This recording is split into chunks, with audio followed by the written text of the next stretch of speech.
ಎಲ್ರಿಗೂ ನಮಸ್ಕಾರ. Welcome to Achu's world channel. ಇವತ್ತು ನಾನು ತುಂಬ ರುಚಿಯಾದಂತಹ ಅವರೆಕಾಳು ಉಪ್ಪಿಟ್ಟನ್ನ ಮಾಡಿ ತೋರಿಸ್ತಾ ಇದ್ದೀನಿ. ಇನ್ನೂ ಯಾರೆಲ್ಲ ನಮ್ಮ ಚಾನಲ್ನ ಸಬ್ಸ್ಕ್ರೈಬ್ ಮಾಡಿಲ್ಲ ದಯವಿಟ್ಟು ಸಬ್ಸ್ಕ್ರೈಬ್ ಮಾಡಿ ಸಪೋರ್ಟ್ ಮಾಡಿ. ಉಪ್ಪಿಟ್ಟು ತುಂಬ ರುಚಿಯಾಗೋದಕ್ಕೆ ಒಂದು ಟಿಪ್ಸ್ ಮುಖಾಂತರ ಇವತ್ತು ನಾನು ಹೇಳ್ಕೊಡ್ತಾ ಇದ್ದೀನಿ.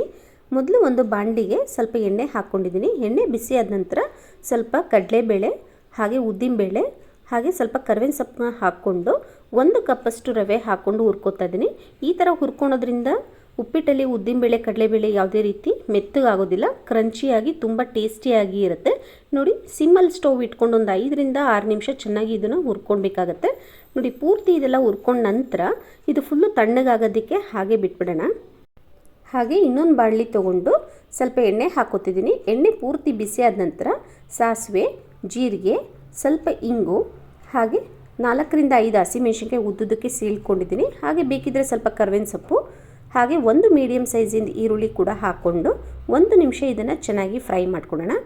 ಉಪ್ಪಿಟ್ಟು ಮಾಡಬೇಕಾದ್ರೆ ಯಾವುದೇ ರೀತಿ ಈರುಳ್ಳಿನ ತುಂಬ ಮೆತ್ತಗೆ ಬೇಯಿಸ್ಕೊಳಕ್ಕೆ ಹೋಗಬೇಡಿ, ಟೇಸ್ಟ್ ಎಲ್ಲ ಹಾಳಾಗುತ್ತೆ. ನೋಡಿ, ಈ ಥರ 1 ನಿಮಿಷ ಆದಮೇಲೆ ಸ್ವಲ್ಪ ನಾನು ಹಸಿ ಶುಂಠಿನ ತುರಿದು ಹಾಕೋತಾ ಇದ್ದೀನಿ.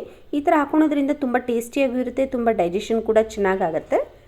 ನೋಡಿ, ಎಲ್ಲ ಹಾಕೊಂಡ ನಂತರ ಮೊದಲೇ ಬೇಯಿಸಿಟ್ಕೊಂಡಿರೋಂಥ ಎಳೆ ಅವರೆಕಾಳನ್ನ ನಾನು ಹಾಕ್ಕೊಂಡು ಒಂದು ಸಲ ಒಗ್ಗರಣೆಲೇ ಎಲ್ಲ ಚೆನ್ನಾಗಿ ಮಿಕ್ಸ್ ಮಾಡ್ಕೊತಾ ಇದ್ದೀನಿ. ನೀವೇನಾದ್ರು ಇಷ್ಟಪಡೋದಾದರೆ ನೀವು ಟೊಮೊಟೊ ಕೂಡ ಆ್ಯಡ್ ಮಾಡ್ಕೊಬೋದು. ನೋಡಿ, ಇಲ್ಲಿ ನಾನು 1 ಕಪ್ ರವೆಗೆ 4 ಲೋಟದಷ್ಟು ನೀರನ್ನ ತೊಗೋತಾ ಇದ್ದೀನಿ.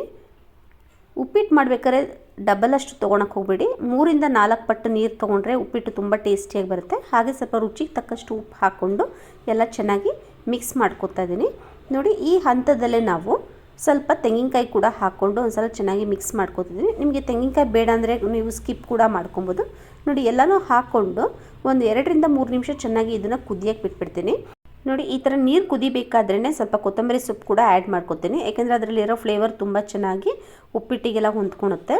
ನೋಡಿ, ಎಲ್ಲ ಕುದ್ದಾದ ನಂತರ ಮೊದಲೇ ಹುರಿದಿಟ್ಕೊಂಡಿರೋ ಅಂಥ ರವೆನ ಕೂಡ ಸ್ವಲ್ಪ ಸ್ವಲ್ಪ ಹಾಕ್ಕೊಂಡು ಗಂಟಿಲ್ದಿರ ಹಾಗೆ ಮಿಕ್ಸ್ ಮಾಡ್ಕೊತಾ ಇದ್ದೀನಿ. ನೋಡಿ, ನಿಮಗೆ ನೀರು ಜಾಸ್ತಿ ಅಂತ ಅನಿಸ್ಬೋದು, ಫುಲ್ಲು ಬೆಂದಾದ್ಮೇಲಂತೂ ತುಂಬ ಚೆನ್ನಾಗಿರುತ್ತೆ. ನೋಡಿ, ಈ ಥರ ನೀರೆಲ್ಲ ಕುದಿಯೋಕ್ಕೆ ಸ್ಟಾರ್ಟ್ ಆಗುತ್ತಲ್ಲ, ಈ ಥರ ಎಲ್ಲ ಒಂದು ಸಲ ಚೆನ್ನಾಗಿ ತಿರುಗಿಸ್ಕೊಳ್ಳೋಣ. ಈಗ ನೀರು ಕಮ್ಮಿ ಆಗ್ತಾ ಬರುತ್ತೆ. ಇದೇ ರೀತಿ 1 ರಿಂದ 2 ನಿಮಿಷ ಈ ಥರ ತಿರುಗಿಸ್ತಾ ಇರೋಣ. ಸ್ವಲ್ಪ ನೋಡಿ, ಆಲ್ಮೋಸ್ಟ್ ಎಲ್ಲ ನೀರು ಕಮ್ಮಿ ಆಗಿದೆ. ಒಂದು ಲಿಡ್ ಕ್ಲೋಸ್ ಮಾಡಿಬಿಟ್ಟು ಸ್ಟವ್ ಸಿಮ್ಮಲ್ಲಿ ಇಡೋಣ. ನೋಡಿ, 1 ರಿಂದ 2 ನಿಮಿಷ ಆದಮೇಲೆ ಪೂರ್ತಿ ರವೆ ಬೆಂದಿದೆ, ನೋಡ್ತಾ ಇರ್ಬೋದು ನೀವು. ತುಂಬ ಚೆನ್ನಾಗಿ ರವೆ ಬೆಂದಿದೆ, ಹಾಗೆ ಮೆತ್ತಗೂ ಕೂಡ ಇದೆ ಉಪ್ಪಿಟ್ಟು. ನೋಡಿ, ಈ ಥರ ನೀವು ಮಾಡೋದ್ರಿಂದ ಉಪ್ಪಿಟ್ಟು ನೀವು ಲಂಚ್ ಬಾಕ್ಸ್ಗೂ ಕೂಡ ತೊಗೊಂಡೋಗ್ಬೋದು, ಎಲ್ಲರೂ ಅಷ್ಟು ಇಷ್ಟಪಟ್ಟು ತಿಂತಾರೆ. ನೋಡಿ, ಎಲ್ಲ ಒಂದು ಸಲ ಚೆನ್ನಾಗಿ ಮಿಕ್ಸ್ ಮಾಡ್ಕೊಂಡಿದ್ದ ನಂತರ ಸ್ಟವ್ ಆಫ್ ಮಾಡಿಬಿಟ್ಟು ಒಂದು 5 ರಿಂದ 6 ನಿಮಿಷ ಇದನ್ನು ಹಾಗೆ ಹಬೆಲೆ ಬೇಯೋಕ್ಕೆ ಬಿಟ್ಬಿಡೋಣ. ಅವಾಗ ತುಂಬ ಚೆನ್ನಾಗಿ ಉಪ್ಪಿಟ್ಟು ಉದ್ರುದ್ರಾಗಿ ತುಂಬ ಚೆನ್ನಾಗಿರುತ್ತೆ. ನೋಡಿ, ಒಂದು 5 ನಿಮಿಷ ಆದಮೇಲೆ ಉಪ್ಪಿಟ್ಟು ರೆಡಿಯಾಗಿದೆ. ನೋಡಿದ್ರಲ್ಲ ಎಷ್ಟು ಮೆತ್ತಗೂ ಇದೆ, ಹಾಗೆ ಬಾಯಿಲಿಟ್ರಂತೂ ತುಂಬ ಟೇಸ್ಟಿಯಾಗಿರುತ್ತೆ ಈ ಥರ ಮಾಡೋದ್ರಿಂದ. ಈಗ ಉಪ್ಪಿಟ್ಟನ್ನ ಸರ್ವ್ ಮಾಡ್ಕೊಳ್ಳೋಣ. ನೋಡಿ, ಯಾವುದೇ ರೀತಿ ಒಂದು ಬೌಲ್ ತೊಗೊಂಡು ಅದಕ್ಕೆ ಕೆಳಗಡೆ ಸ್ವಲ್ಪ ಕೊತ್ತಂಬರಿ ಸೊಪ್ಪು, ಸ್ವಲ್ಪ ತೆಂಗಿನಕಾಯಿ ಹಾಕ್ಕೊಂಡು ಉಪ್ಪಿಟ್ಟು ಫುಲ್ಲು ಬಿಸಿ ಬಿಸಿ ಇರಬೇಕಾದ್ರೇ ಅದಕ್ಕೆ ಪೂರ್ತಿಯಾಗಿ ಹಾಕ್ಕೊಂಡು ನೀಟಾಗಿ ಪ್ರೆಸ್ ಮಾಡ್ಕೊಳ್ಳೋಣ ಉಪ್ಪಿಟ್ಟನ್ನ. ನೋಡಿ, ಈ ಥರ ಎಲ್ಲ ಫುಲ್ಲು ಹಾಕ್ಕೊಂಡು ನೀಟಾಗಿ ಪ್ರೆಸ್ ಮಾಡಿಕೊಂಡು ನಾವು ಯಾವ ಪ್ಲೇಟಲ್ಲಿ ಸರ್ವ್ ಮಾಡಬೇಕಂತ ಅಂದ್ಕೊಂಡಿರ್ತೀವಲ್ಲ ಆ ಪ್ಲೇಟಲ್ಲಿ ಈ ಥರ ಹಾಕ್ಕೊಂಬಿಡೋಣ. ನೋಡಿ, ಈ ಥರ ಮಾಡಿ ಕೊಡೋದ್ರಿಂದ ನೋಡೋರಿಗೂ ತುಂಬ ಚೆನ್ನಾಗಿ ಅನಿಸುತ್ತೆ, ಹಾಗೆ ತುಂಬ ಇಷ್ಟಪಟ್ಟು ಕೂಡ ತಿಂತಾರೆ.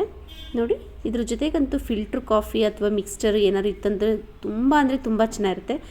ನೀವು ಒಂದು ಸಲ ಮನೇಲಿ ಟ್ರೈ ಮಾಡಿ ನೋಡಿ, ಟೇಸ್ಟ್ ಹೇಗೆ ಬಂತು ಅಂತ ಕಮೆಂಟ್ ಮಾಡಿ ತಿಳಿಸಿ. ನೋಡಿ, ಈ ಥರ ಉಪ್ಪಿಟ್ಟು ಮಾಡ್ಕೊಡೋದ್ರಿಂದ ಎಲ್ಲರೂ ಕೂಡ ಇಷ್ಟಪಡ್ತಾರೆ, ಮಕ್ಕಳಿಂದ ಹಿಡಿದು ದೊಡ್ಡವರು ಕೂಡ ತುಂಬ ಆಸೆಪಟ್ಟು ತಿಂತಾರೆ. ಉಪ್ಪಿಟ್ಟನ್ನ ಈ ಥರ ಮಾಡೋದ್ರಿಂದ ತಣ್ಣಗಾದ್ಮೇಲೆ ಕೂಡ ಅಷ್ಟೇ ಟೇಸ್ಟಿಯಾಗಿರುತ್ತೆ. ನೀವು ಬೇಕಿದ್ರೆ ಬಾಕ್ಸ್ ಕೂಡ ಹಾಕ್ಕೊಂಡು ತೊಗೊಂಡೋಗ್ಬೋದು. ನೋಡಿದ್ರಲ್ಲ ಎಷ್ಟು ಈಸಿಯಾಗಿ ಸುಲಭವಾಗಿ ಉಪ್ಪಿಟ್ಟನ್ನ ಮಾಡ್ಬೋದು. ಈ ವಿಡಿಯೋ ನಿಮ್ಗೆ ಏನಾದ್ರು ಇಷ್ಟ ಆಯ್ತು ಅಂದರೆ ಲೈಕ್ ಮಾಡಿ, ಶೇರ್ ಮಾಡಿ, ಹಾಗೆ ಮರಿದಿರ ನಮ್ಮ ಚಾನಲ್ನ ಸಬ್ಸ್ಕ್ರೈಬ್ ಮಾಡಿ. Thank you very much.